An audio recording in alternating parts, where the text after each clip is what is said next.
Jeg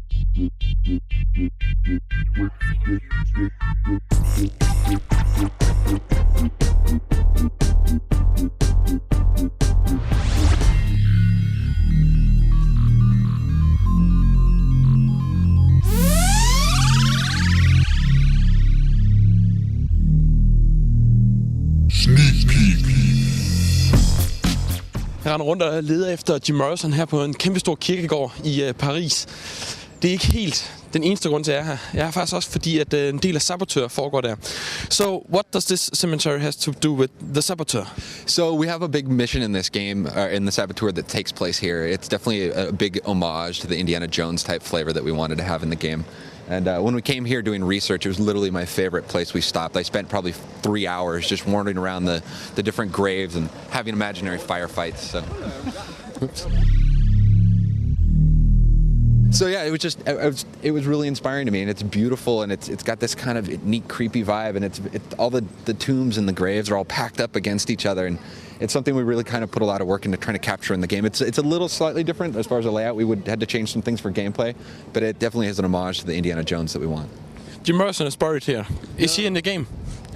No, he died after the game took place. No, actually, Jim Morrison's buried at the other cemetery that's more across town. But there's a lot of, I think Oscar Wilde is buried here. There's a bunch of like authors and poets and musicians and stuff buried inside of here. Bonjour, chérie. Top of the morning, ladies. Did you drink too much again? Too much? Not nearly enough. You may be asking yourself, what's an Irishman doing in Paris? It's kind of a long story. Pixel.tv, welcome to Paris. Vi er nu kommet ind på en klub, Letpåklædte, som er en klub for de letpåklædte damer. Og hvorfor sluttede Vente så af her? What does those girls mean to the game? You know, the girls, like having like women that look like this inside of our game was really important to us because we wanted to really separate ourselves from the typical World War II game. And Paris brought this inherent sexuality with it and this, you know, the seedy kind of underbelly of Paris. And we really wanted to have it in the game. And so when Sean flees from Germany and escapes back into Paris, he ends up going into the heart of Paris down in the Pigalle district and hiding out right across from the Moulin Rouge in what we call the Belle de Nuit.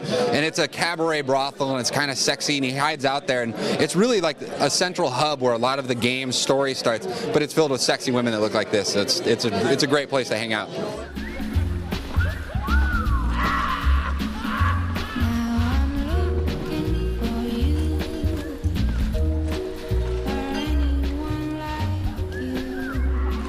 I think what they're going to see is something that's very different than your typical sandbox game. Typically, you know, missions in a sandbox game are, you know, go kill 5 guys, go blow up a target. Our missions are really long and epic. They, you know, some of them are like half an hour, 45 minutes in length.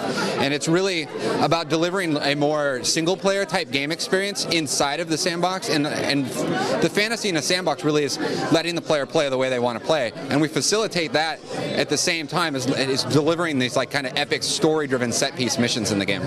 Your name is Tom France. Is that an artist name just because we are in France now working this game? I mean, I must have been born to make this game because, you know, it's actually my real name and I've lived with it all my life.